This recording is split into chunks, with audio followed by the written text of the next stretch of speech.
ਵਾਹਿਗੁਰੂ ਜੀ ਕਾ ਖਾਲਸਾ ਵਾਹਿਗੁਰੂ ਜੀ ਕੀ ਫਤਿਹ। ਅਸਲਾਮ ਵਾਲੇਕਮ ਆਦਾਬ ਵਰਜ਼ ਮਹਾ ਤੁਹਾਡੀ ਹੋਸਟ ਨੀਲਮ ਕੌਰ ਤੇ ਮੈਂ ਟੀਵੀ ਫੋਰ ਸਾਰੇ ਦਰਸ਼ਕਾਂ ਤੇ ਸਰੋਤਿਆਂ ਨੂੰ ਜੀ ਆਇਆਂ ਕਹਿੰਦੀ ਆ ਪ੍ਰੋਗਰਾਮ ਸੱਚਾ ਸੱਚ ਵਿੱਚ ਜਿਹੜੇ ਇਸ ਪ੍ਰੋਗਰਾਮ ਨਾਲ ਦੇਸ਼ਾਂ ਵਿਦੇਸ਼ਾਂ ਤੋਂ ਜੁੜ ਚੁੱਕੇ ਨੇ। ਖਾਲਸਾ ਅਫੇਅਰ ਸੈਂਟਰ ਦੇ ਸੰਚਾਲਕ ਡਾਕਟਰ ਅਮਰਜੀਤ ਸਿੰਘ ਦੀ ਸਟੂਡੀਓ 'ਚ ਮੇਰੇ ਨਾਲ ਸ਼ਾਮਲ ਨੇ। ਉਹਨਾਂ ਨਾਲ ਗੱਲਬਾਤ ਕਰਕੇ ਅੱਜ ਦਾ ਐਮਿਸ਼ਨ ਉੱਪਰ ਉਹਨਾਂ ਤੋਂ ਉਹਨਾਂ ਦਾ ਤਬਸਰਾ ਜਾਣਦੇ ਹਾਂ। ਜੀ ਡਾਕਟਰ ਸਾਹਿਬ ਵਾਹਿਗੁਰੂ ਜੀ ਕਾ ਖਾਲਸਾ ਵਾਹਿਗੁਰੂ ਜੀ ਕੀ ਫਤਿਹ। हाँ जी नीलम कौर जी ਤੁਹਾਨੂੰ ਵੀ ਤੇ ਦੁਨੀਆ ਭਰ 'ਚ ਬੈਠੇ ਸਾਡੇ ਬਹੁਤ ਹੀ ਪਿਆਰੇ ਸੋਹਣੇ ਸਿਆਣੇ ਟੀਵੀ 84 ਦੇ ਦਰਸ਼ਕਾਂ ਨੂੰ ਵੀ ਵਾਹਿਗੁਰੂ ਜੀ ਕਾ ਖਾਲਸਾ ਵਾਹਿਗੁਰੂ ਜੀ ਕੀ ਫਤਿਹ। ਸਾਡੇ ਬਹੁਤ ਹੀ ਪਿਆਰੇ ਮੁਸਲਮਾਨ ਭੈਣਾਂ ਭਰਾਵਾਂ ਨੂੰ ਅਸਲਾਮ ਅਲੈਕਮ।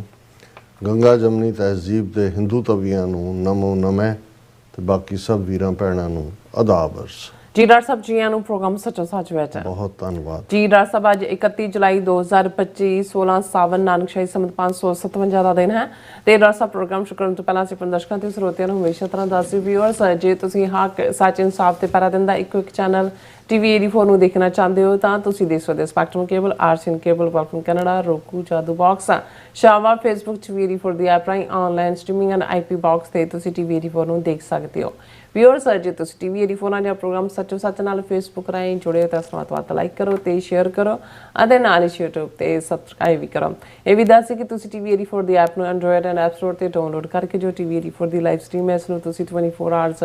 ਦੇਖ ਸਕਦੇ ਹੋ। ਸੋ ਵਿਊਅਰਸ ਪ੍ਰੋਗਰਾਮ ਦੀ ਸ਼ੁਰੂਆਤ ਕਰਾਂਗੇ ਅੱਜ ਦੀ ਸਪਾਂਸਰਸ਼ਿਪ ਦੇ ਵਾਲੇ ਨਾਲ ਕਿ ਅੱਜ ਦੇ ਪ੍ਰੋਗਰਾਮ ਸੱਚੋ ਸੱਚ ਨੂੰ ਸਪਾਂਸਰ ਕੀਤਾ ਗਿਆ ਹੈ ਟਰਲਕ ਕੈਲੀਫੋਰਨੀਆ ਤੋਂ ਸਰਦਾਰ ਗੁਰਤਾਰ ਸਿੰਘ ਜੀ ਹੋਰਾਂ ਵੱਲੋਂ। ਸੋ ਇਹਨਾਂ ਨੇ ਟੀਵੀ 84 ਦੇ ਕੰਮ ਦੀ ਸ਼ਲਾਘਾ ਕੀਤੀ ਔਰ ਵੱਧ ਤੋਂ ਵੱਧ ਸਪੋਰਟ ਕਰਨ ਲਈ ਕਿਹਾ। ਸੋ ਅੱਜ ਦੀ ਸਪਾਂਸਰਸ਼ਿਪ ਲਈ ਅਸੀਂ ਵੀਰ ਗੁਰਤਾਰ ਸਿੰਘ ਜੀ ਹੋਰਾਂ ਦਾ ਤਹਿ ਦਿਲ ਤੋਂ ਧੰਨਵਾਦ ਕਰਦੇ ਹਾਂ ਔਰ ਤੁਹਾਨੂੰ ਵੀ ਅਪੀਲ ਤੇ ਬੇਨਤੀ ਕਰਦੇ ਹਾਂ ਕਿ ਤੁਸੀਂ ਪ੍ਰੋਗਰਾਮ ਸੱਚੋ ਸੱਚ ਨੂੰ ਵੱਧ ਤੋਂ ਵੱਧ ਸਪਾਂਸਰ ਕਰੋ। ਸਪਾਂਸਰਸ਼ਿਪ ਲਈ ਤੁਸੀਂ ਸਾਨੂੰ ਕਾਲ ਕਰ ਸਕਦੇ ਹੋ ਸਾਡੇ ਫੋਨ ਨੰਬਰ ਤੇ 516661911984 ਸੇਮ ਨੰਬਰ ਤੇ WhatsApp ਕਰ ਸਕਦੇ ਹੋ। ਤੁਸੀਂ ਸਾਨੂੰ ਈਮੇਲ ਵੀ ਕਰ ਸਕਦੇ ਹੋ info@tv84.tv ਤੇ। ਸੋ ਵੀਅਰਸ ਪਹਿਲੇ ਸੈਗਮੈਂਟ ਦੇ ਵਿੱਚ ਆਪਾਂ ਹਿਸਟੋਰੀਕਲ ਡੇ ਬਾਰੇ ਗੱਲਬਾਤ ਕਰਾਂਗੇ ਕਿ ਅੱਜ ਸ਼ਹੀਦ ਊਧਮ ਸਿੰਘ ਜੀ ਦਾ ਸ਼ਹੀਦੀ ਦਿਨ ਹੈ। ਸੋ 31 ਜੁਲਾਈ 1940 ਨੂੰ ਊਧਮ ਸਿੰਘ ਨੂੰ ਇੰਗਲੈਂਡ ਵਿੱਚ ਫਾਂਸੀ ਦਿੱਤੀ ਗਈ ਸੀ ਔਰ ਸ਼ਹੀਦ ਊਧਮ ਸਿੰਘ ਨੇ ਜਲਿਆਂਵਾਲਾ ਬਾਗ ਕਾਂਡ ਲਈ ਦੋਸ਼ੀ ਉਸ ਵੇਲੇ ਦੇ ਪੰਜਾਬ ਦੇ ਗਵਰਨਰ ਸਰ ਮਾਈਕਲ ਐਡਵਾਇਰ ਨੂੰ ਸਜ਼ਾ ਯਾਫਤਾ ਕੀਤਾ ਸੀ। ਸੋ 15 ਅਗਸਤ 1947 ਨੂੰ ਮਿਲੀ ਅਖੌਤੀ ਆਜ਼ਾਦੀ ਨੇ ਸਿੱਖ ਕੌਮ ਲਈ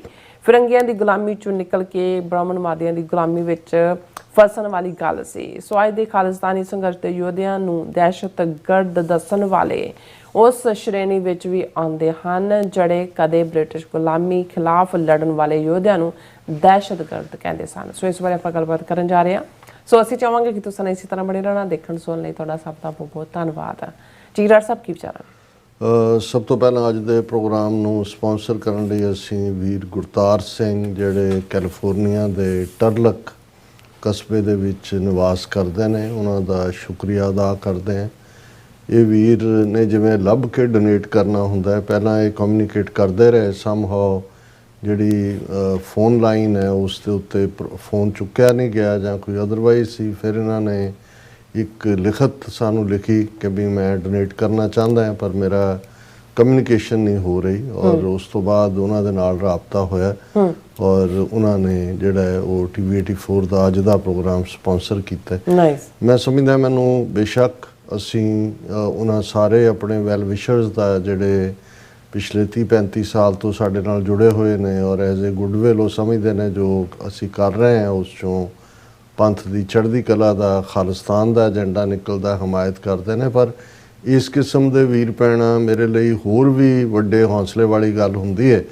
ਕਿ ਜਿਹੜੇ ਕਿਰਤੀ ਵੀਰ ਨੇ ਆਪਸੀ ਜਿਹੜਾ ਉਹ ਜੀਵਨ ਦੇ ਵਿੱਚ ਸਾਰੀਆਂ ਸਟਰਗਲਸ 'ਚੋਂ ਔਰ ਜੋ ਹਾਲਾਤ ਇੱਥੇ ਬਣੇ ਹੋਏ ਨੇ ਜਿਵੇਂ ਆ ਕੇ ਨਵੇਂ ਨੌਜਵਾਨ ਸਟਰਗਲ ਸ਼ੁਰੂ ਕਰਦੇ ਨੇ। ਹੁਣ ਤਾਂ ਇਮੀਗ੍ਰੇਸ਼ਨ ਬਹੁਤ ਵੱਡਾ ਇੱਕ ਇਸ਼ੂ ਬਣਿਆ ਹੋਇਆ ਔਰ ਕਈ ਵਾਰ ਆਈਸ ਵਾਲਿਆਂ ਦੇ ਛਾਪੇ ਜਦੋਂ ਕਿ ਅਸਾਈਲਮ ਦੀ ਤਰੀਕ ਦੇਣ ਤੇ ਪਹੁੰਚੇ ਹੁੰਦੇ ਨੇ ਉਹਨਾਂ ਤੱਕ ਵੀ ਪਹੁੰਚਦੇ ਨੇ। ਲੇਕਿਨ ਇਹ ਪੰਥਕ ਜਜ਼ਬੇ ਨਾਲ ਭਰਪੂਰ ਨੌਜਵਾਨ ਨੇ ਜਿਨ੍ਹਾਂ ਦਾ ਪੰਥ ਦੇ ਲਈ ਕੁਛ ਕਰਨ ਦੀ ਚਾਹਨ ਹੈ ਔਰ ਜਦੋਂ ਹੀ ਉਹਨਾਂ ਨੂੰ ਫਿਰ ਮੌਕਾ ਮਿਲਦਾ ਹੈ ਆਰਥਿਕ ਤੌਰ ਤੇ ਥੋੜ੍ਹੇ ਜਿਹੇ ਉਹ ਆਪਣੇ ਆਪ ਨੂੰ ਸਟਰੋਂਗਰ ਮਹਿਸੂਸ ਕਰਦੇ ਨੇ ਉਹ ਕੰਟਰੀਬਿਊਟ ਕਰਦੇ ਨੇ। ਹਾਲਾਂਕਿ ਇਹ ਵੀ ਇੱਕ ਅਫਸੋਸ ਦਾ ਬਾਇਸ ਹੈ ਕਿ ਜਿਹੜੇ ਕਰੰਟ ਨੌਜਵਾਨ ਆਏ ਨੇ ਉਹਨਾਂ 'ਚ ਇੰਡੀਅਨ ਏਜੰਸੀਆਂ ਨੇ ਵੀ ਆਪਣਾ ਇੱਕ ਗੰਦਾ ਨੈਟਵਰਕ ਜਿਹੜਾ ਕਿ ਉਹ ਭਾਵੇਂ ਤੁਸੀਂ ਫਰੋਤੀਆਂ ਦੇ ਨਾਲ ਜੋੜੋ ਜਿਹਨੂੰ ਹਾਇਰ ਫॉर ਮਰਡਰ ਉਸ ਦੇ ਨਾਲ ਜੋੜੋ। ਇਸ ਕਿਸਮ ਦਾ ਵੀ ਖਾਸ ਤੌਰ ਤੇ ਕੈਲੀਫੋਰਨੀਆ 'ਚ ਬ੍ਰਿਟਿਸ਼ ਕੋਲੰਬੀਆ ਤੋਂ ਬਾਅਦ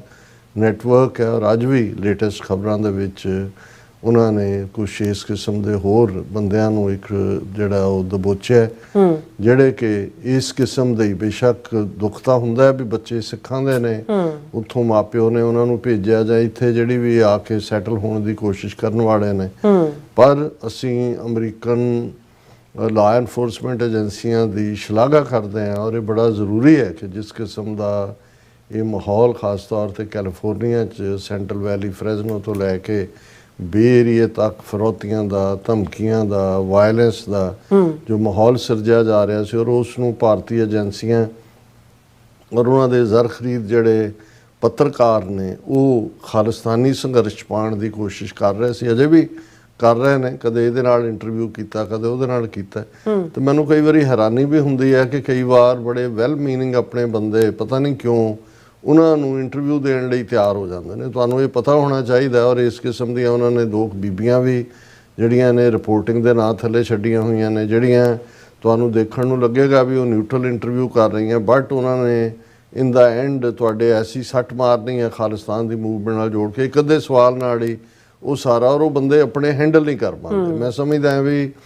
ਇੱਕ ਗੱਲ ਬੜਾ ਧਿਆਨ ਰੱਖਣਾ ਚਾਹੀਦਾ ਹੈ ਕਿ ਪਹਿਲੀ ਗੱਲ ਤਾਂ ਜਿਹੜੇ ਵੀ ਡੂਬੀਅਸ ਕਿਸਮ ਦੇ ਜਰਨਲਿਸਟ ਨੇ ਉਹਨਾਂ ਨੂੰ ਕੋਈ ਇੰਟਰਵਿਊ ਨਹੀਂ ਦੇਣਾ ਚਾਹੀਦਾ, ਜਾਂ ਦੂਜਾ ਫਿਰ ਵੀ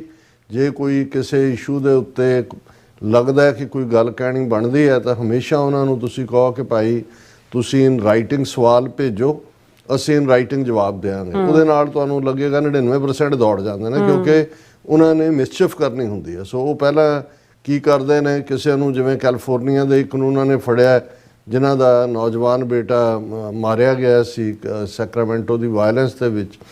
ਉਹਨਾਂ ਤੋਂ ਕਹਾਇਆ ਕਿ ਇਹ ਹੈ ਤੇ ਉਹ ਹੈ ਤੇ ਕੌਣ। ਜਦੋਂ ਫਿਰ ਤੁਸੀਂ ਨੈਰੇਟ ਕਰ ਰਹੇ ਹੁੰਦੇ ਹੋ ਕਈ ਵਾਰ ਤੁਸੀਂ ਉਹ ਗੱਲ ਵੀ ਕਹਿੰਦੇ ਹੋ ਜਿਹੜੀ ਕਿ ਜਿਹਦੀ ਕੋਈ ਪੁਸ਼ਟੀ ਕਰਨ ਦੇ ਲਈ ਜਿਹਦੇ ਕੋਲ ਤੁਹਾਡਾ ਸਬੂਤ ਨਹੀਂ ਹੁੰਦਾ। ਫਿਰ ਜਿਨ੍ਹਾਂ ਨੂੰ ਉਸ ਟਾਰਗੇਟ ਕਿ ਉਹਨਾਂ ਨੂੰ ਉਹ ਜਿਹੜਾ ਲੈ ਲੈਂਦੇ ਨੇ ਲਾਈਨ ਤੇ ਕਿ ਜੀ ਦੱਸੋ ਤੁਹਾਡੇ ਬਾਰੇ ਇਹ ਕਿਹਾ ਤੇ ਉਹ ਕਿਹਾ, ਉਹ ਤਾਂ ਆਪਣਾ ਬਟੋਰ ਰਹੇ ਹੁੰਦੇ ਨੇ ਲਾਈਕਸ ਵੀ ਔਰ ਆਪਣੇ ਪੈਸੇ ਬਣਾ ਰਹੇ ਹੁੰਦੇ ਨੇ ਕਿ ਜੀ ਵਿਊ ਇੰਨੇ ਵੱਧ ਗਏ ਤੇ ਦੂਜੇ ਤੇ ਇੱਥੇ ਵੀ ਇੱਕ ਦੂਜੇ ਪ੍ਰਤੀ ਜਿਹੜੀ ਹੈ ਸ਼ੱਕ ਦੀ ਲਾਈਨ ਔਰ ਦੂਸਰੀ ਪੈਦਾ ਹੁੰਦੀ ਹੈ। ਔਰ ਅਸੀਂ ਸਮਝਦੇ ਹਾਂ ਵੀ ਬੇਸ਼ੱਕ ਕੁਝ ਚੀਜ਼ਾਂ ਸਾਡੀਆਂ ਨਜ਼ਰਾਂ ਸਾਹਮਣੇ ਹੋ ਰਹੀਆਂ ਹੁੰਦੀਆਂ ਨੇ, ਜਿੱਥੇ ਤੱਕ ਤਾਂ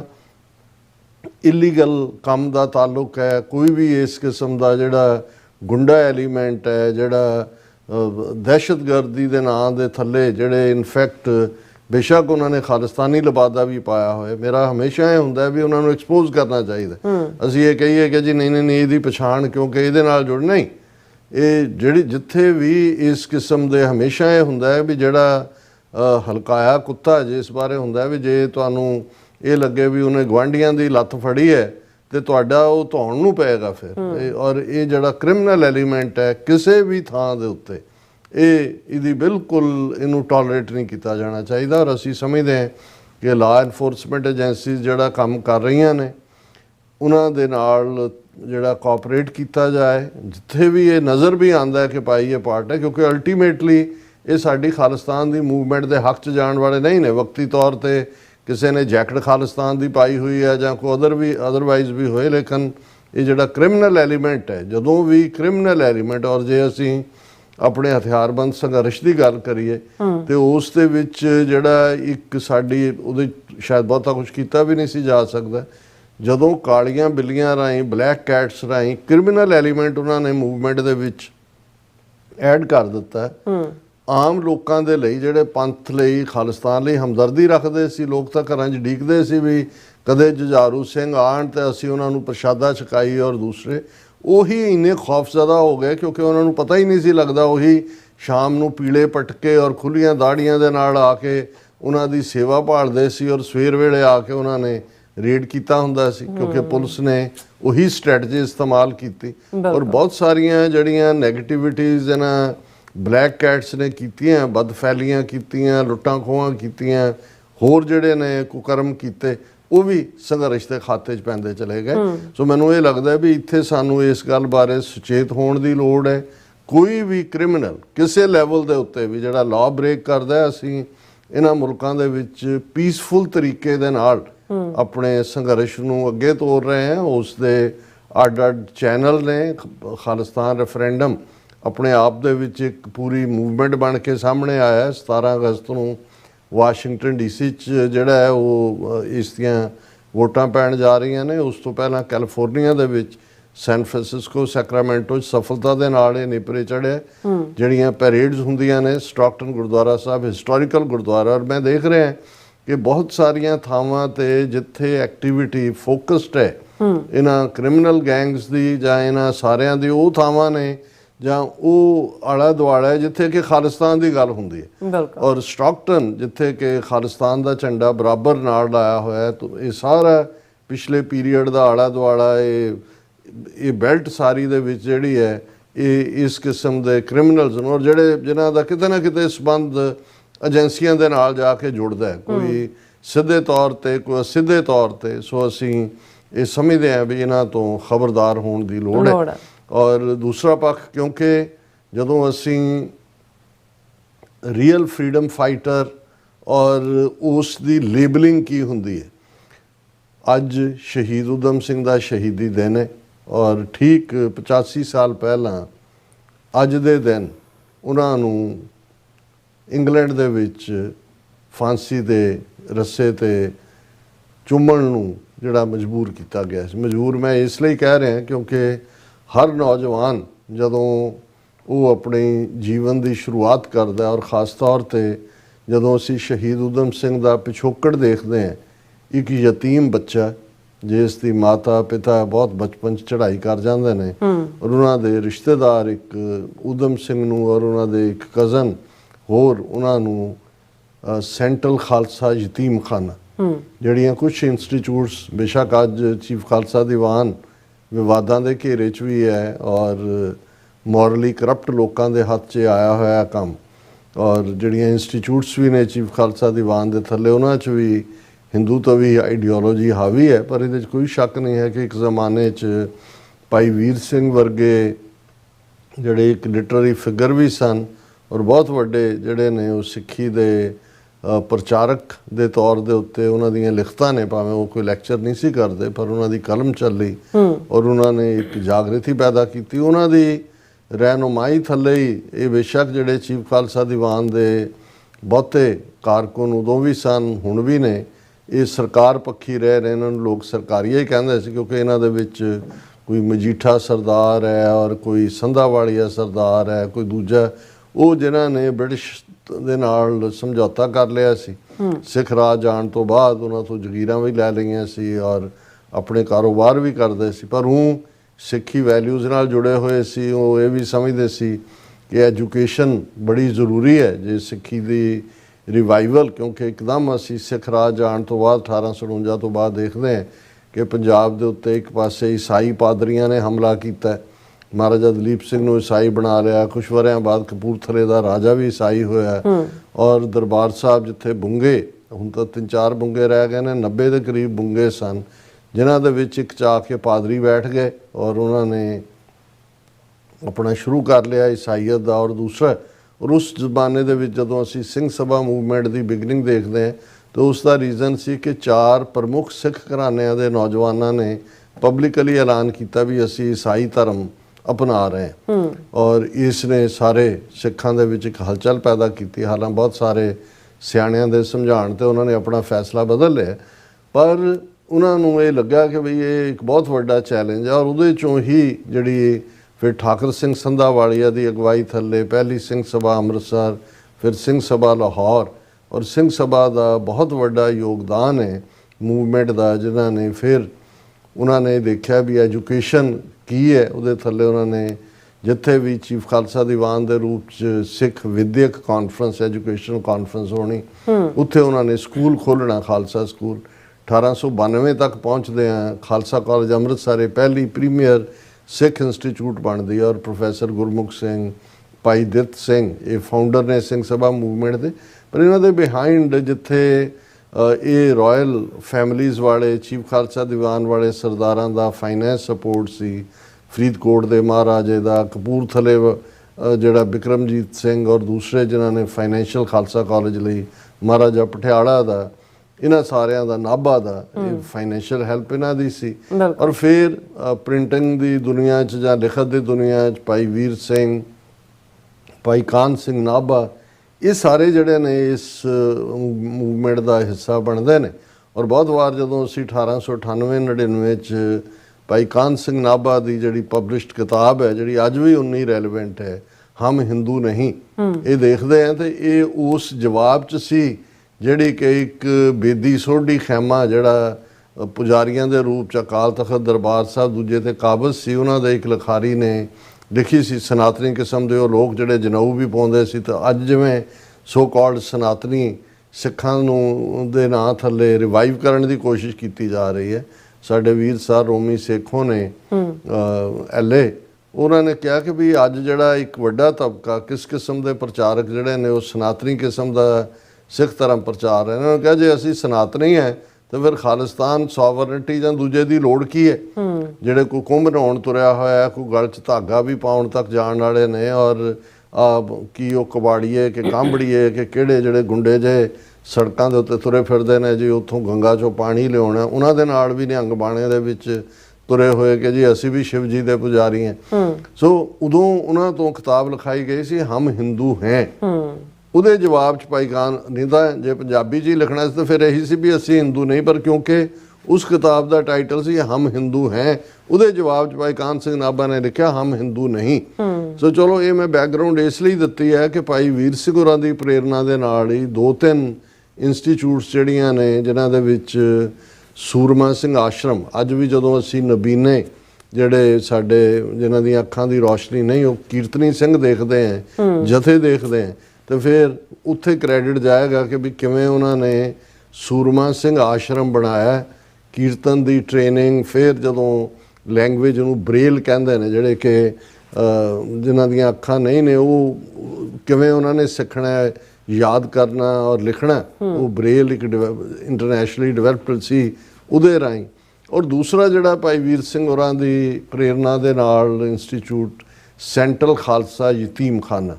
ਆਪਣੇ ਯੰਗ ਡੇਜ਼ ਜਦੋਂ ਮੈਂ ਜਲੰਧਰ ਕਾਫੀ ਵਕਤ ਗੁਜ਼ਾਰਿਆ, ਇਹ 2-3 ਇੰਸਟੀਚਿਊਟਸ ਮੇਰੀਆਂ ਹਮੇਸ਼ਾ ਹੀ ਰਹੀਆਂ, ਜਿੱਥੇ ਜੇ ਐਵਰੀ ਵੀਕ ਮੈਂ ਵਿਜ਼ਿਟ ਕਰਨਾ ਅੰਮ੍ਰਿਤਸਰ, ਤੇ ਉਹਦੇ 'ਚ ਭਗਤ ਪੂਰਨ ਸਿੰਘ ਹੋਰਾਂ ਦਾ ਪਿੰਗਲਵਾੜਾ, ਸੂਰਮਾ ਸਿੰਘ ਆਸ਼ਰਮ ਔਰ ਸੈਂਟਰਲ ਖਾਲਸਾ ਯਤੀਮਖਾਨਾ, ਇਹ 3 ਪੜਾਅ ਜ਼ਰੂਰੀ ਸੀ, ਜਿਹਦੇ 'ਚ ਕਿ ਮੈਨੂੰ ਇਹ ਲੱਗਦਾ ਸੀ ਕਿ ਵੀ ਮੈਂ ਇਹਨਾਂ ਤੋਂ ਇੱਕ ਪ੍ਰੇਰਨਾ ਵੀ ਲੈਂਦਾ। ਸੋ ਊਧਮ ਸਿੰਘ, ਜੇ ਸੈਂਟਰਲ ਖਾਲਸਾ ਯਤੀਮਖਾਨਾ ਨਾ ਹੁੰਦਾ ਤਾਂ ਇਵੇਂ ਹੀ ਜਿਵੇਂ ਯਤੀਮ ਬੱਚਿਆਂ ਦਾ ਰੁਲ ਜਾਂਦੇ। ਸੋ ਊਧਮ ਸਿੰਘ ਨੂੰ ਉਹਨਾਂ ਦੇ ਉਸ ਸੈਂਟਰਲ ਖਾਲਸਾ ਯਤੀਮਖਾਨਾ ਦੇ ਵਿੱਚ ਦਾਖਲ ਕਰਾਇਆ ਗਿਆ, ਜਿੱਥੋਂ ਉਹਨਾਂ ਨੇ ਵਿਦ ਡਿਸਟਿੰਕਸ਼ਨ ਮੈਟ੍ਰਿਕ, ਉਸ ਜ਼ਮਾਨੇ 'ਚ ਬਹੁਤ ਵੱਡੀ ਗੱਲ ਸੀ, ਕੀਤੀ। ਫਿਰ ਅਸੀਂ ਇਤਿਹਾਸ ਤੋਂ ਵਾਕਫ ਹੈ, ਮੈਂ ਬਹੁਤਾ ਇਸ ਵੱਲ ਨਹੀਂ ਜਾਵਾਂਗਾ। ਜਲਿਆਂਵਾਲਾ ਬਾਗ, ਜਿਸ 'ਚ ਵੈਦਰ ਊਧਮ ਸਿੰਘ ਉੱਥੇ ਪਾਣੀ ਪਿਆਉਣ ਦੀ ਸੇਵਾ ਕਰ ਰਹੇ ਸੀ ਜਾਂ ਕਿਵੇਂ ਸੀ, ਲੇਕਿਨ ਇਹਦੇ 'ਚ ਕੋਈ ਸ਼ੱਕ ਨਹੀਂ ਹੈ ਕਿ ਜਲਿਆਂਵਾਲੇ ਬਾਗ ਦਾ ਕਾਂਡ 13 ਅਪ੍ਰੈਲ 1919 ਨੂੰ ਉਸ ਵੇਲੇ ਦੇ ਗਵਰਨਰ ਪੰਜਾਬ ਦੇ ਮਾਈਕਲ ਓਡਵਾਇਰ, ਜਿਹੜਾ ਸਬਕ ਸਿਖਾਉਣਾ ਚਾਹੁੰਦਾ ਸੀ, ਫਸਟ ਵਰਲਡ ਵਾਰ ਖਤਮ ਹੋਇਆ, ਭਾਰਤੀਆਂ ਨੂੰ ਆਸ ਸੀ ਕਿਉਂਕਿ ਉਸ ਵੱਡੀ ਗਿਣਤੀ 'ਚ ਸੀ ਕਿ ਜੀ ਅਸੀਂ ਤੁਹਾਨੂੰ ਕੋਈ ਰਿਲੀਫ ਦਿਆਂ, ਉਹਨਾਂ ਨੇ ਰੌਲਟ ਐਕਟ ਪਾਸ ਕੀਤਾ। ਰੌਲਟ ਐਕਟ ਸੀ ਵੀ 5 ਬੰਦੇ ਵੀ ਇਕੱਠੇ ਨਹੀਂ ਹੋ ਸਕਦੇ। ਇਸ ਦੇ ਖਿਲਾਫ ਬਾਕੀ ਤਾਂ ਹੁਣ ਅੱਜ ਭਾਰਤ ਦਾ ਮਾਲਕ ਕੌਣ ਬਣਿਆ ਹੋਇਆ, ਕੌਣ ਕਿਹਨੂੰ ਗਦਾਰ ਕਹਿ ਰਿਹਾ ਤੇ ਕਿਹੜਾ ਦੇਸ਼ ਭਗਤ ਬਣਿਆ ਹੋਇਆ, ਇਹ ਇੱਕ ਵੱਖਰੀ ਜਿਹੜੀ ਹੈ ਡਿਬੇਟ ਹੈ। ਪਰ ਹਕੀਕਤ ਇਹ ਹੈ ਕਿ ਵਿਰੋਧ ਜਿਹੜਾ ਪੰਜਾਬ 'ਚ ਹੋਇਆ, ਜਿਉਂ ਹੀ ਰੌਲਟ ਐਕਟ ਹੋਇਆ, ਰਾਵਲਪਿੰਡੀ 'ਚ, ਸਿਆਲਕੋਟ 'ਚ, ਲੈਲਪੁਰ ਦੇ ਵਿੱਚ ਇਸ ਦੇ ਵਿਰੋਧ ਦੇ ਵਿੱਚ ਪ੍ਰਦਰਸ਼ਨ ਹੋਏ, ਰੋਸ ਵਿਖਾਵੇ ਹੋਏ। ਔਰ ਫਿਰ ਅੰਮ੍ਰਿਤਸਰ ਦੇ ਵਿੱਚ 13 ਅਪ੍ਰੈਲ 1919 ਤੋਂ 2-3-4 ਦਿਨ ਪਹਿਲਾਂ ਪ੍ਰੋਟੈਸਟ ਵੀ ਹੋਏ। ਇੱਕ ਬੈਂਕ ਤੇ ਹਮਲਾ ਹੋਇਆ, ਕੋਈ ਗੋਰਾ ਮਾਰਿਆ ਗਿਆ, ਕਿਸੇ ਗੋਰੀ ਨਾਲ ਜਿਹੜਾ ਉਹ ਬਦਸਲੂਕੀ ਹੋਈ। ਸੋ ਇਸ ਬੈਕਗਰਾਊਂਡ 'ਚ ਜਿਹੜਾ ਅੰਮ੍ਰਿਤਸਰ 'ਚ ਜਿਹੜਾ ਬ੍ਰਿਗੇਡੀਅਰ ਜਨਰਲ ਸੀ, ਜਿਹਨੂੰ ਡਾਇਰ ਕਿਹਾ ਜਾਂਦਾ, ਇੱਕ ਮਾਈਕਲ ਓਡਵਾਇਰ ਗਵਰਨਰ ਹੈ, ਊਧਮ ਸਿੰਘ ਨੇ ਗਵਰਨਰ ਨੂੰ ਮਾਰਿਆ ਜਿਹੜਾ ਉਸ ਵੇਲੇ ਸੀ, ਜਿਹਨੇ ਬ੍ਰਿਗੇਡੀਅਰ ਜਨਰਲ ਨੇ ਆ ਕੇ ਗੋਲੀ ਚਲਾਈ ਮਸ਼ੀਨ ਗੰਨਾਂ ਬੀੜ ਕੇ, ਔਰ ਦੂਸਰੇ ਦੇਸੀ ਸਿਪਾਹੀਆਂ ਰਾਹੀਂ ਉਹਦੀ ਕੁਦਰਤੀ ਡੈਥ ਹੋਈ। ਨੈਚੁਰਲ ਹਾਲਾਂ ਇੱਕ ਹੰਟਰ ਕਮਿਸ਼ਨ ਇਨਵੈਸਟੀਗੇਸ਼ਨ ਲਈ ਬਣਿਆ ਸੀ, ਉਹਦੀ ਰਿਪੋਰਟ ਤੋਂ ਬਾਅਦ ਉਹਨੂੰ ਡਿਮੋਟ ਕਰਤਾ ਗਿਆ ਸੀ, ਔਰ ਪਰ ਉਹਦੀ ਕੁਦਰਤੀ ਡੈਥ ਹੋਈ ਹੈ। ਉਹ ਊਧਮ ਸਿੰਘ ਉਹਨੂੰ ਵੀ ਲੱਭ ਰਿਹਾ ਸੀ, ਪਰ ਜਦੋਂ ਤੱਕ ਉਹ ਪਹੁੰਚਿਆ ਉਦੋਂ ਤੱਕ ਉਹ ਮਰ ਚੁੱਕਾ ਸੀ। ਲੇਕਿਨ ਇਹ ਗਵਰਨਰ ਮਾਈਕਲ ਆਡਵਾਇਰ ਨੇ ਜਦੋਂ ਇਹ ਦੇਖਿਆ ਵੀ ਜੋ ਪੰਜਾਬ ਦੇ ਵਿੱਚ ਇਸ ਦੇ ਉੱਤੇ ਰੈਸਟਲੈਸਨੈਸ ਹੋ ਰਹੀ ਹੈ ਤਾਂ ਉਹਨੇ ਹੀ ਇਹ ਕਿਹਾ ਕਿ ਇਹਨਾਂ ਨੂੰ ਸਬਕ ਸਿਖਾਇਆ ਜਾਣਾ ਚਾਹੀਦਾ। ਜੋ ਕੁਝ 13 ਅਪ੍ਰੈਲ 1999 ਨੂੰ ਹੋਇਆ ਜਲਿਆਂਵਾਲੇ ਬਾਗ ਦਾ ਕਾਂਡ, ਈਵਨ ਜਿਹੜੇ ਸਰਕਾਰੀ ਛੱਡੋ ਪ੍ਰਾਈਵੇਟ ਅੰਕੜਿਆਂ ਮੁਤਾਬਕ ਵੀ 500 ਦੇ ਕਰੀਬ ਲੋਕ ਮਾਰੇ ਗਏ, ਕੁਝ ਜ਼ਖਮੀ ਹੋਏ ਔਰ ਜਿਹੜੇ ਉਹਨਾਂ ਦੇ ਸਰਵਾਈਵਰ ਸੀ ਉਹਨਾਂ ਨੂੰ ਮੁਆਵਜ਼ੇ ਵੀ ਦਿੱਤੇ ਗਏ। ਪਰ ਅੱਜ ਤੱਕ ਵੀ ਤੁਸੀਂ 1919 ਤੋਂ ਹੁਣ 106 ਸਾਲ ਅਸੀਂ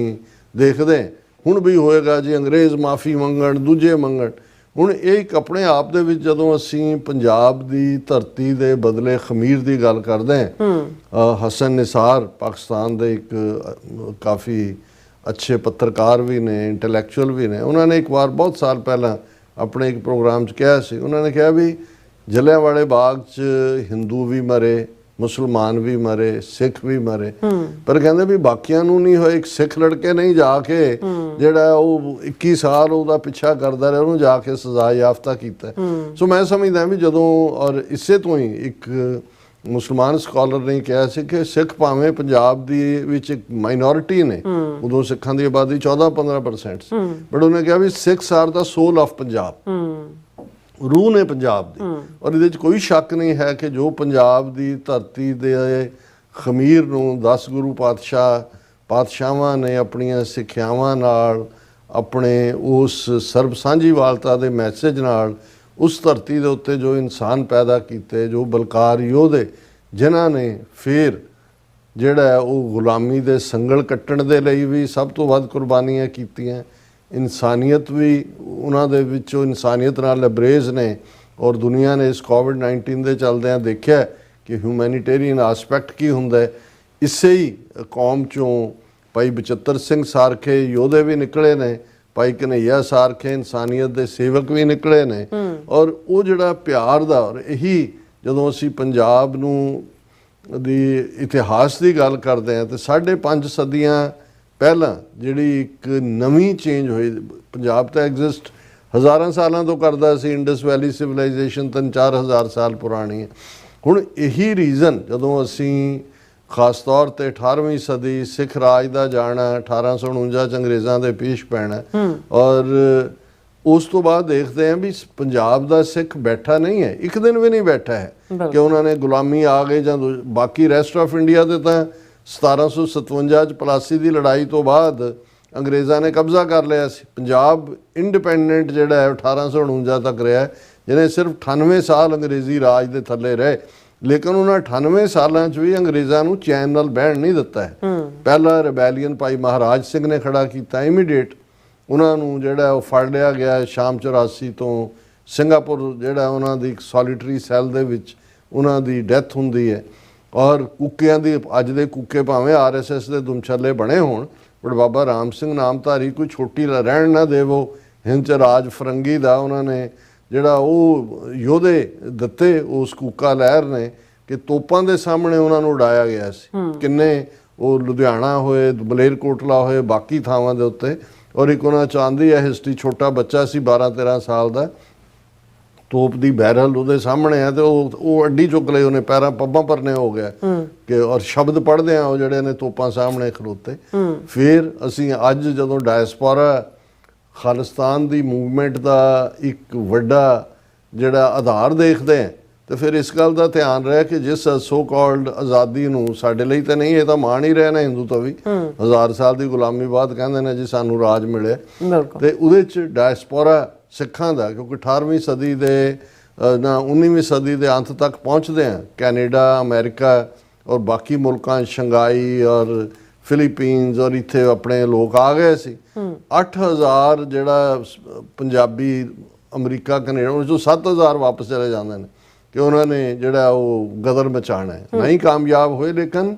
ਉਹਨਾਂ ਨੇ ਦੱਸ ਦਿੱਤਾ। ਔਰ ਫਿਰ ਉਸੇ ਹੀ ਜਦੋਂ ਤੁਸੀਂ ਗਦਰ ਮੂਵਮੈਂਟ ਦਾ ਫੋਲੋਅਪ ਦੇਖਦੇ ਹੋ, ਕਿਉਂਕਿ ਗਦਰ ਮੂਵਮੈਂਟ 1914 ਤੱਕ ਪਹੁੰਚਦੇ ਆ ਡੈਡ ਹੋ ਜਾਂਦੀ ਹੈ, ਫਸਟ ਵਰਲਡ ਵਾਰ ਸ਼ੁਰੂ ਹੋ ਜਾਂਦਾ ਹੈ, ਪਰ ਇੱਕ ਸਪਿਰਿਟ ਕਾਇਮ ਹੋ ਚੁੱਕੀ ਸੀ ਜਿਹੜੀ 1849 ਤੋਂ ਕੰਟੀਨਿਊ ਸੀ। ਔਰ ਜਿਉਂ ਹੀ 1919 ਦੇ ਵਿੱਚ ਜਲਿਆਂਵਾਲੇ ਬਾਗ ਦਾ ਸਾਕਾ ਕੀਤਾ ਜਾਂਦਾ ਹੈ, ਔਰ ਇੱਕਦਮ ਪੰਜਾਬ ਦੇ ਵਿੱਚ ਜਿਹੜੀ ਸਿੱਖ ਕੌਮ ਦੇ ਵਿੱਚ, ਪਹਿਲਾਂ ਤਾਂ ਇਹ ਹੁੰਦਾ ਹੈ ਕਿਉਂਕਿ ਜਲਿਆਂਵਾਲਾ ਬਾਗ ਕਰਨ ਵਾਲੇ ਡਾਇਰ ਨੂੰ ਸੱਦ ਕੇ ਅਰੂੜ ਸਿੰਘ ਜਿਹੜਾ ਉਸ ਵੇਲੇ ਸਰਬਰਾਹ ਸੀ, ਉਹ ਸਿਰੋਂ ਪਾਓ ਦਿੰਦਾ, ਉਹ ਆਪਣੇ ਆਪ 'ਚ ਇੱਕ ਰੈਬੈਲੀਅਨ ਖੜਾ ਕਰ ਦਿੰਦਾ ਹੈ। ਨਤੀਜੇ ਦੇ ਤੌਰ ਤੇ ਅਕਾਲੀ ਲਹਿਰ, ਫਿਰ ਜਿਸ ਅਕਾਲੀ ਲਹਿਰ ਨੇ ਪੀਸਫੁਲੀ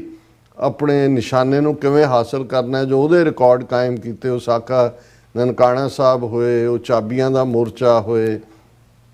ਜੈਤੋ ਦਾ ਮੋਰਚਾ ਹੋਏ, ਗੁਰੂ ਕੇ ਬਾਗ ਦਾ ਮੋਰਚਾ ਹੋਏ, ਉਹ ਜਿਹੜੇ 4 ਸਾਲ ਨੇ ਉਹ ਸਿੱਖ ਇਤਿਹਾਸ ਦਾ ਉਹ ਸੁਨਹਿਰੀ ਇੱਕ ਨਵਾਂ ਚੈਪਟਰ, ਇਹ ਵੱਖਰੀ ਕਹਾਣੀ ਹੈ ਕਿ ਜਦੋਂ ਤੱਕ ਉਹ ਅਕਾਲੀ ਲਹਿਰ ਆਪਣੀ ਕਾਮਯਾਬੀ ਦੇ ਨਾਲ ਜਿਹੜੀ ਅੱਗੇ ਤੁਰਦੀ ਹੈ ਔਰ ਉਸ ਨੂੰ ਕਿਵੇਂ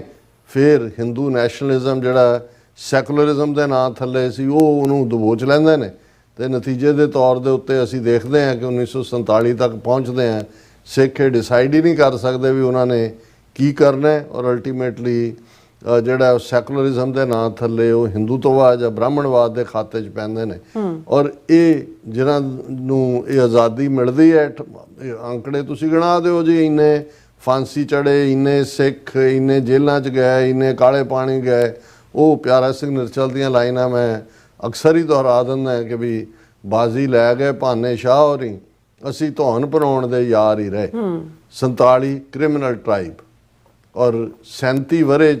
47 ਤੋਂ 84 ਤੱਕ ਸਿੱਖ ਆਪਣੇ ਆਜ਼ਾਦਾਨਾ ਖਿੱਤੇ ਦੇ ਲਈ, ਜਿੱਥੇ ਉਹਨਾਂ ਦਾ ਧਰਮ,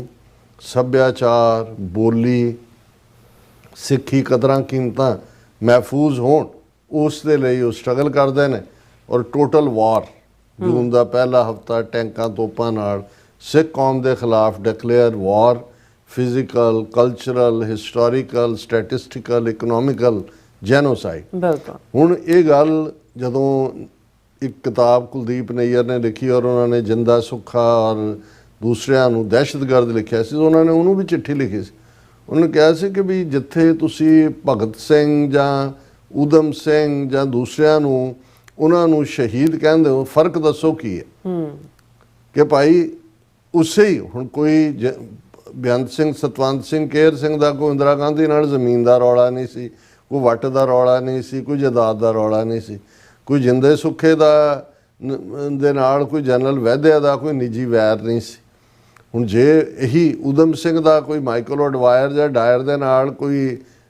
ਝਗੜਾ ਨਹੀਂ ਸੀ। ਸੋ ਗੱਲ ਤਾਂ ਉਹੀ ਹੈ ਕਿ ਵੀ ਜਦੋਂ ਅਸੀਂ, ਔਰ ਉਸ ਦੌਰ ਦੇ ਵਿੱਚ ਵੀ ਜਦੋਂ ਊਧਮ ਸਿੰਘ ਨੇ ਮਾਈਕਲ ਅਡਵਾਇਰ ਨੂੰ ਮਾਰਿਆ, ਗਾਂਧੀ ਜਿਹੜਾ ਵੱਡਾ ਪਿਓ ਬਣਾਇਆ ਹੋਇਆ ਰਾਸ਼ਟਰ ਦਾ, ਉਹਦਾ ਬਿਆਨ ਸੀ ਕਿ ਇਟਸ ਐਨ ਐਕਟ ਆਫ ਏ ਮੈਡਮੈਨ, ਇੱਕ ਪਾਗਲ ਬੰਦੇ ਦਾ ਕੰਮ ਹੈ। ਔਰ ਉਹਨੇ ਫਿਰ ਉਹ ਜਿਹੜਾ ਸੈਕਟਰੀ ਆਫ ਸਟੇਟ ਸੀ ਉਹਦੇ ਨਾਲ ਜੈਟਿਸਨ ਕੇ ਕੌਣ, ਗਾਂਧੀ ਨੇ ਕਿਹਾ ਸ਼ੁਕਰ ਹੈ ਉਹਦੇ ਗੋਲੀ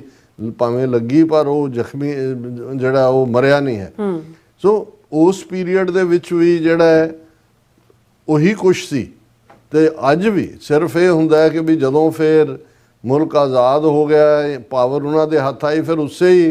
ਊਧਮ ਸਿੰਘ ਦੀਆਂ ਅਸਥੀਆਂ, ਕਿਉਂਕਿ ਉਹਨੂੰ ਬਰੀ ਕੀਤਾ ਸੀ ਯੂਕੇ ਦੇ ਵਿੱਚ, ਯਾਨੀ ਜ਼ੈਲ ਸਿੰਘ ਚੀਫ ਮਿਨਿਸਟਰ ਸੀ 71-72 ਪੀਰੀਅਡ ਦੇ ਵਿੱਚ, ਉਹਨੂੰ ਸਿਰ ਤੇ ਚੁੱਕ ਕੇ ਫਿਰ ਥਾਂ ਥਾਂ ਹੀ ਘੁਮਾਉਂਦੇ ਰਹੇ ਕਿ ਜੀ ਇਹ ਅਸੀਂ ਉਹਦੀਆਂ ਅਸਥੀਆਂ ਇੱਥੇ ਵੀ ਪਾਈਆਂ ਤੇ ਉੱਥੇ ਵੀ ਪਾਈਆਂ, ਗੰਗਾ 'ਚ ਵੀ ਪਾਈਆਂ, ਕੀਰਤਪੁਰ ਵੀ ਪਾਈਆਂ, ਕਿਉਂਕਿ ਜੀ ਉਹਨੇ ਆਪਣਾ ਨਾਂ ਜਿਹੜਾ ਰਾਮ ਮੁਹੰਮਦ ਸਿੰਘ ਆਜ਼ਾਦ, ਉਹਨੇ ਕਦੇ ਰਾਮ ਨਾਂ ਨਹੀਂ ਕਿਹਾ, ਉਹਦੇ ਅੱਜ ਵੀ ਉਹਦੇ ਜਿਹੜੇ ਦਸਤਖਤ ਨੇ ਮੁਹੰਮਦ ਸਿੰਘ ਆਜ਼ਾਦ। ਔਰ ਇਹ ਠੀਕ ਹੈ ਕਿ ਵੀ ਉਹਨਾਂ ਦੀ ਯਾਦ ਦੇ ਵਿੱਚ ਬਹੁਤ ਸੁਨਾਮ ਜਿਹੜੇ ਟਾਊਨ ਦੇ ਨਾਲ ਉਹਨਾਂ ਦਾ ਸੰਬੰਧ ਸੀ ਜਿੱਥੇ ਉਹਨਾਂ ਦਾ ਬਰਥ ਹੋਇਆ। ਹੁਣ ਉਹੀ ਜਿਹੜੀ ਧਰਤੀ ਹੁੰਦੀ ਉਸੇ ਹੀ ਸੁਨਾਮ ਦੀ, ਉਸ ਟਾਊਨ ਦੇ ਉਸੇ ਗਲੀ ਚੋਂ ਹੀ ਜਿੱਥੇ ਊਧਮ ਸਿੰਘ ਦਾ ਜਨਮ ਹੁੰਦਾ ਹੈ, ਕਰਮਜੀਤ ਸਿੰਘ ਜਿਨ੍ਹਾਂ ਨੇ ਰਾਜੀਵ ਗਾਂਧੀ ਨੂੰ ਚੈਲੰਜ ਕੀਤਾ ਰਾਜਘਾਟ ਦੇ ਉੱਤੇ, ਕਿੰਨੇ ਦਿਨ ਉਹ ਇੱਕ ਦਰਖਤ ਦੀ ਆੜ ਦੇ ਵਿੱਚ ਰਹੇ ਔਰ ਜਦੋਂ ਉਹ ਇੱਕ ਜਿਹੜਾ ਗਾਂਧੀ ਜਯੰਤੀ ਕੇ ਕਾਹਦੇ ਤੇ ਆਇਆ ਤੇ ਉਹਨਾਂ ਨੇ ਆਪਣਾ ਕੰਮ ਕੀਤਾ। ਹਾਲਾਂ ਮਾੜਾ ਹਥਿਆਰ ਸੀ, ਨਹੀਂ ਛਰੇ ਛੁਰੇ ਚੱਲੇ ਆਲੇ ਦੁਆਲੇ, ਲੇਕਿਨ ਉਹਨਾਂ ਦੀ ਸਾਰੀ ਸਿਕਿਉਰਿਟੀ ਨੂੰ ਔਰ ਦੂਜੇ ਨੂੰ ਉਹ ਵੀ ਉਹਨਾਂ ਦਾ ਸੰਬੰਧ ਵੀ ਉਸੇ ਥਾਂ। ਕਹਿਣ ਦਾ ਮਤਲਬ ਇਹ ਹੈ ਕਿ ਵੀ ਇਹ ਜਿਉਂ-ਜਿਉਂ ਔਰ ਜਿਵੇਂ ਜਿੰਦੇ ਸੁੱਖੇ ਨੇ ਪ੍ਰੈਜ਼ੀਡੈਂਟ ਨੂੰ ਉਸ ਵੇਲੇ ਚਿੱਠੀ ਲਿਖੀ ਸੀ ਕਿ ਵੀ ਅਸੀਂ ਅਕਾਲ ਤਖਤ ਦੇ ਸਿੱਖ, ਜਦੋਂ ਵੀ ਕੋਈ ਜ਼ੁਲਮ ਕਰੇਗਾ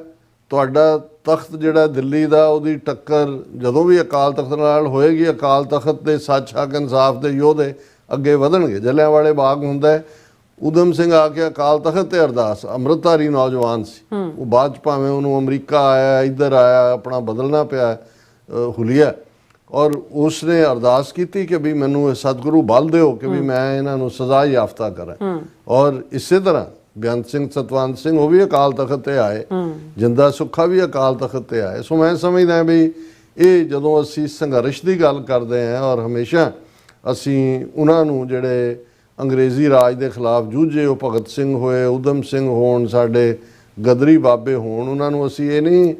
ਦੋਸ਼ ਦੇ ਸਕਦੇ ਕਿ ਜੀ ਉਹਨਾਂ ਨੇ ਜਿਹੜਾ ਉਹ ਇਹਨਾਂ ਦੀ ਬਦਨੀਤੀ ਕਿ ਵੀ ਉਹਨਾਂ ਦੀ ਕੌਮ ਨਾਲ ਕੀ ਹੋਏਗਾ 47 ਤੋਂ ਬਾਅਦ। ਉਹਨਾਂ ਨੇ ਜੋ ਉਸ ਪੀਰੀਅਡ 'ਚ ਉਹਨਾਂ ਨੂੰ ਠੀਕ ਲੱਗਦਾ ਸੀ, ਉਹਨਾਂ ਨੇ ਆਪਣੀਆਂ ਜਵਾਨੀਆਂ ਕੁਰਬਾਨ ਕੀਤੀਆਂ। ਇਵੇਂ ਹੀ ਜਿਹੜੇ ਸਾਡੇ ਅੱਜ ਦੇ ਯੋਧੇ ਨੇ ਜਿਨ੍ਹਾਂ ਨੇ ਪਿਛਲੇ 4 ਦਹਾਕਿਆਂ ਦੇ ਵਿੱਚ ਇੱਕ ਮਾਣਮੱਤਾ ਇਤਿਹਾਸ ਸਿਰਜਿਆ,